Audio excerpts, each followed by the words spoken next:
Welcome, ladies and gentlemen, my fellow reptiles, to Ask Rep Q&A number 17. It's been a very long time since I've done this, but it's about time that I get back into the swing of things.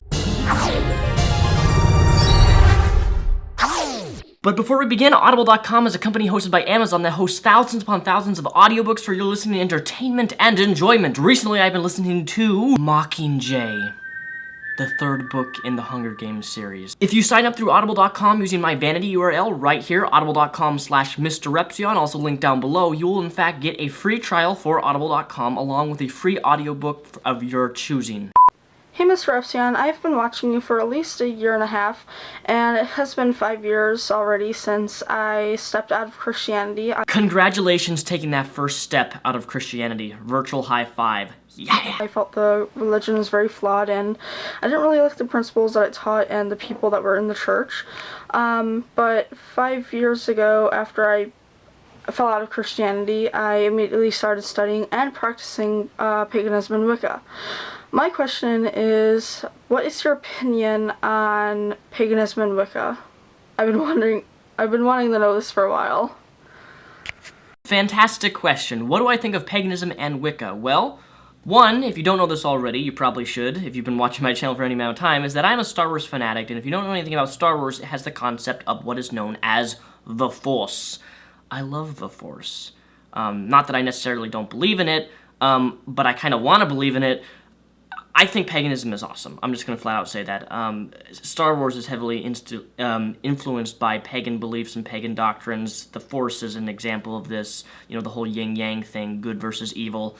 I don't really have any major criticisms of pagans or people who practice witchcraft or whatever Wiccans and pagans do. I'm not super educated in those areas, but I know enough about them to know that I don't see a lot of things that they do, how they harm people. And, you know, that's the number one thing. If you have a belief about anything, whether it be paganism, religion, Christianity, Mormonism, I don't really care if you're religious. I don't really care if you believe in God or Satan or whatever. It's just when you use your beliefs to harm people, that's ultimately what it boils down to. And if your paganism that you have or what you believe in doesn't do that, then practice it, do it. And because I admitted earlier that I'm not super educated in the area of Wiccans and paganism, I would actually like you guys to recommend me any books on the issues or what pagans believe in their doctrines and stuff, because that would be a really good topic for me to start exploring to make videos on that subject for you guys, because I'm really trying to stem my channel more about education rather than simply video responses to dimwits. Hi, this is a question for Mr. Repsion for Ask Rep series number 17, and I wanted to know how a confessed atheist responds to losing a loved one, as in at a funeral. What do they say, and where would you go? Is another question. Like, you wouldn't go to a church, or maybe you would if you just wanted to pay respects. If that person was Christian, then yeah, you would go to a church. No, I've been worrying about this situation for quite some time, because if you've watched some of my earlier videos regarding my father, you would know that my father is not in a very good mental health condition right now, and that the doctors think, my mom's preparing, I'm preparing, that my dad's probably going to pass away within the next 5 years or less than that, especially with his recent surgery and all of his health problems that he's been having. For those of you who don't know, my father is very devoutly religious, to the point of where the black and white Christian, you know, I wouldn't call him a religious fundamentalist. He's close, but not there, which is kind of good, and I would say that's a good thing, that he's not all the way to the you know, right conservative side. He's far over there, but not all the way 100%. But I've been planning, because I know for a fact that the memorial service, or not memorials, the funeral, because funerals happens at a funeral happens at a church. No, a funeral is where you actually see the person laying on the couch there, the bed thing, I think. Correct me if I'm wrong. And then a memorial service is where you go and you just pay your respects to them. These sorts of situations, I don't have a problem with going into a church to respect my father's passing. I'm not a super militant atheist to where I won't walk into a church. I just don't like attending church services. But if my father passed away and we were having a memorial service in the church, I would go there and what would I say? And I've been thinking about this for a long time. I would pay my respects to my father, although we disagree on many different, many different things. My father did well for me growing up in regards to caring for me, in regards to finances. You know, we had money that I could go to school to an extent. I mean, I paid a lot of my own schooling, but my father was there financially for me. Whether, you know, his problems and issues that he has and that he pushed onto me growing up, I'm not going to hate him for that. They did damage me growing up as a child, so, you know, there's a lot of negative things that I had growing up with my father, but there are a few positives, and that's what I would talk about. I would talk about my father being a provider, getting, you know, money and having us money in the house to where we can buy food and things like that. That was never a struggle growing up. And I know that a lot of people have that struggle, you know, not having enough money to buy food and, you know, having to eat crappy food all the time. It's not healthy, and my dad provided in that area. So I would pay my respects and make little positive things about my father and what I did appreciate while he was my father when he was still alive. And that's what I would do. That's what I would say. You know, I wouldn't go into some big emotional spiel about in stage, because most of my father's friends are all Christians. Like, the majority of everybody in my family is mostly religious, with the exception of me. I'm the only person on my mom's and dad's side who are not religious, which puts a lot of pressure on me to an extent, but they know that, and I would not use, despite some people who probably think I would do this, I would not use my father's memorial service to, you know, preach atheism and say, you know, fuck my dad, he believed in God and all this terrible things and doesn't believe in gay marriage. No, I would not do that. I've had people assume that I would do that because I come across as, you know, aggressive towards religion, but you guys know why that is. What are your thoughts on the YouTube sex scandal? Well, what I can say is that I'm glad that Don't Forget to Be Awesome, DFTB Records, the people, you know, John Green, Hank Green, I'm glad they took action with the people who have been accused of these so-called manipulation tactics and sexual abuse of their subscribers, people they've been in relationships with, taking advantage of them, coercing them into sexual acts that were not consenting and that were not wanted. I'm very proud of Hank Green and John Green for taking those proper steps to eliminate the people off of their store. But ultimately, I'm just going to say this. I was actually planning on making a video regarding the sex scandals, but I realized that it's really not my business, and a lot of other people made videos on the topic, so I didn't see a need for me to do it, is that people will take advantage of power.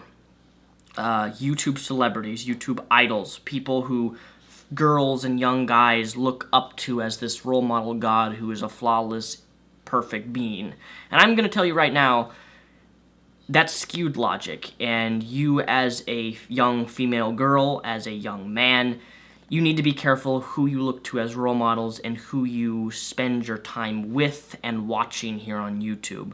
Because it just so happens that I have met quite a few of my own subscribers who have been very, I don't know how to describe this, but very obsessive to me, where they actually get angry when I have a girlfriend or I'm in a relationship with someone, that they feel their need to attack them and hurt them because they're the one for me. Like, they're so obsessed with the idea that I'm their idol, that I'm this perfect person, that they let their guard down to an extent to where they are able to be taken advantage of sexually and abused by these said YouTubers who will take advantage of that.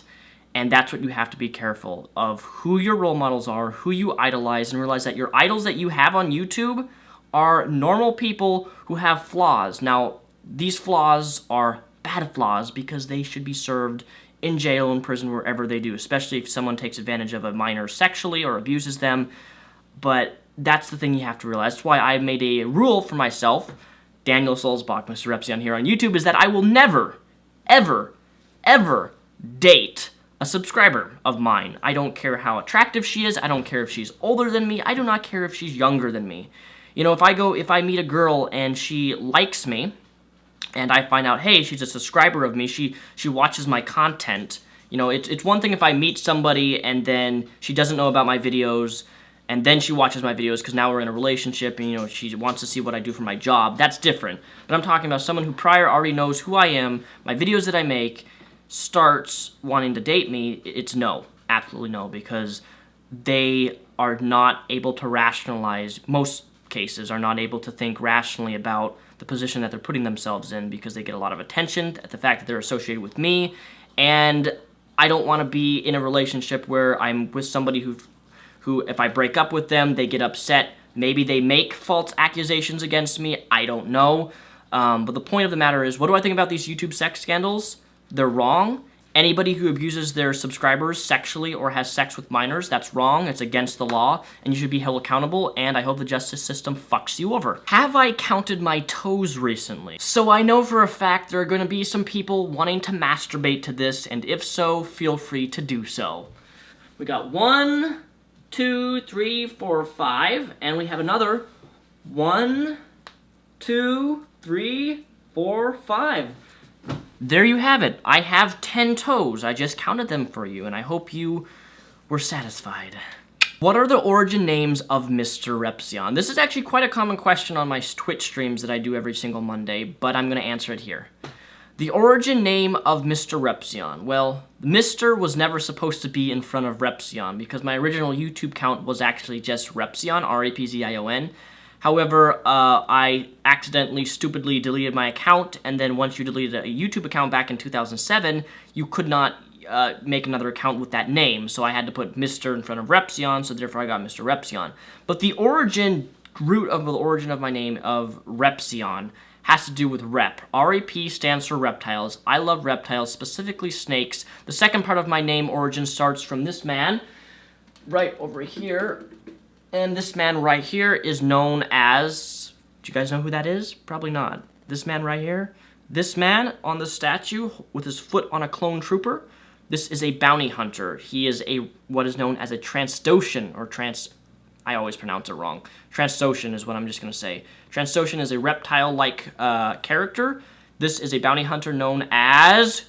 Name that bounty hunter. He's in Star Wars. Works along Boba Fett. If you don't know who that is, shame on you for not knowing your Star Wars trivia. So that's the second origin. Rep stands for reptile. Transtocean, reptile species. Zion, Z-I-O-N. You don't say Zion. It's not Rep Zion. It's Repsion. The Zion's silent. But the origin of Zion was, in the Bible when I was religious, there was a mountain called Mount Zion. And Mount Zion I always thought sounded very epic. Mount Zion! So I added Zion into Repzion, which in turn made the name Repzion. And then the final part of my name origin, which goes back to the Transtocean statue that I just showed you, is I've always imagined my character, in my imaginative world of fantasy, is that a Transtocean is a half man, half humanoid, like a robotic and reptile combined into one. So like half of his body is machine and half of his body is like a human organic / human / reptile all combined. Sounds crazy, but that's just my thought process of the origin. The character actually Repzion, that's how I've always visualized it. So there you have it, ladies and gentlemen. This has been Ask Rep Q&A number 17. I hope to have Ask Rep Q&A number 18 up sometime next week, but I'm only going to make Ask Rep Q&A number 18 if you guys participate by asking me questions. As you saw in the beginning of this video, I do answer video submissions, so if you would like one of your video questions to be included in one of my Ask Rep Q&As, please make a video response to this video, title it Ask Rep 18, and I will do a YouTube search, and I will download that video and try to include it in my video here. And don't forget, if you're interested in audible.com, my vanity URL is linked down below, which will give you a free trial for audible.com along with a free audiobook of your choosing. Thank you for watching, and peace the rep out.